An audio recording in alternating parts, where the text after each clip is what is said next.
Hey guys, welcome to another video on the Average Idiot. Today I'm going to be talking about functional exercise. Okay, and as we get older, we really need to take care of our joints and our cardio. When I was in my 20s, I just wanted to look like Arnold. So I would just lift weights a lot, go to the gym, do what they call a bro split now, where I do half, basically my torso on one day and my legs the other, take a rest day, and basically rinse and repeat. Now I do kind of circuit style training, and this entails, basically I would do a full body workout, and I would choose an exercise for my chest, for my back, and for my legs. And I would do these exercises as a superset. In other words, I wouldn't take a rest. I would just do one exercise, do the next, and then do the last one. And I would do about 3 to 5 rounds of these. And, the cardio component helps. It keeps me fit. And so, one way to progress is you just start with body weight. So for chest, you could do push-ups. Then you could do pull-ups for back.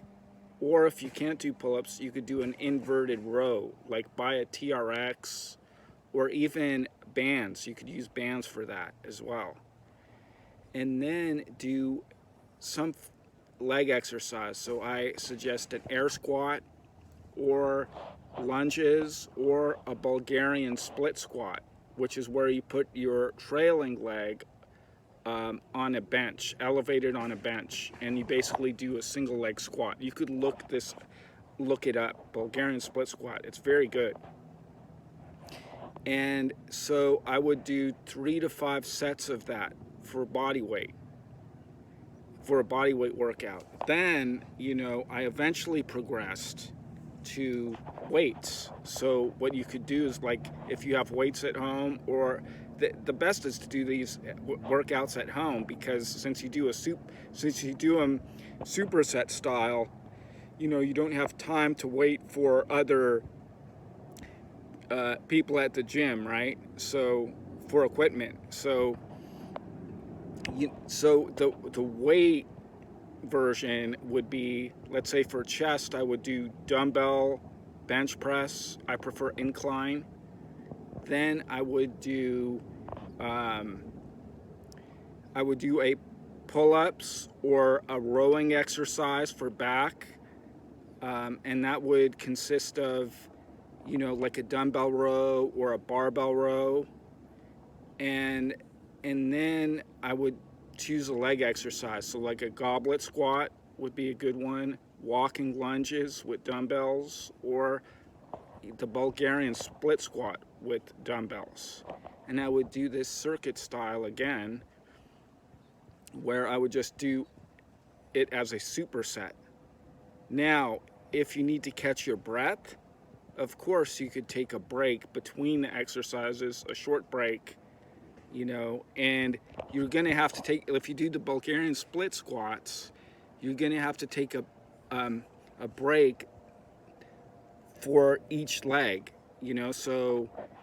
because it's basically like doing 2 sets of squats in one set. Okay, you'll understand when you look up the video. Another thing as we age that you got to be careful of is your flexibility. So I was a teacher for a long time, and during the week when I worked out, I took a break from training legs, so I would just work my torso.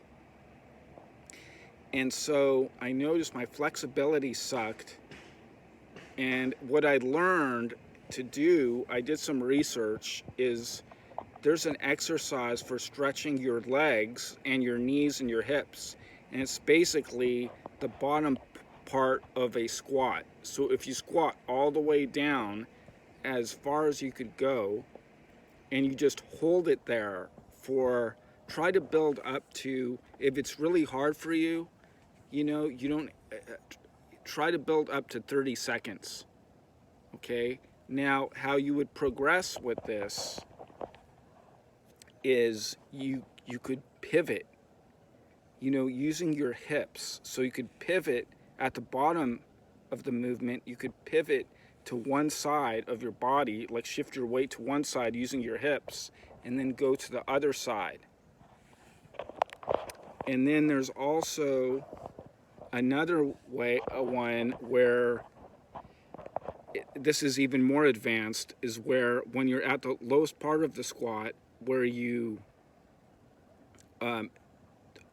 alternate touching your knees to the floor, or at least try to. Okay, and it's challenging, but very effective. And I think if your flexibility sucks, what I suggest is this squat warm-up. You do it every morning. It doesn't take long to do, and in no time you'll be able to squat to parallel or even go lower than that. But in my opinion, squatting to parallel is great. That's all you need. Now, some other warm-ups I suggest is doing arm circles. So what you do is you go clockwise and counterclockwise, and that's very good for shoulder health. And then also, there's another exercise for your rotator cuff, where you basically hold your arm at a 90 degree angle, and you basically, using your shoulder, you rotate forward and backward, and that warms up your rotator cuff. And that's really important for shoulder health as well.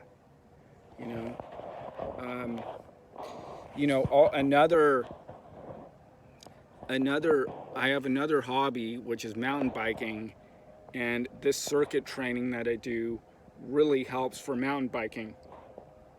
I notice with, let's say, something like the split squats, the Bulgarian split squats, gives me a little power on short punchy climbs, and it also just overall keeps me in condition and ready to go when I want to go for a ride.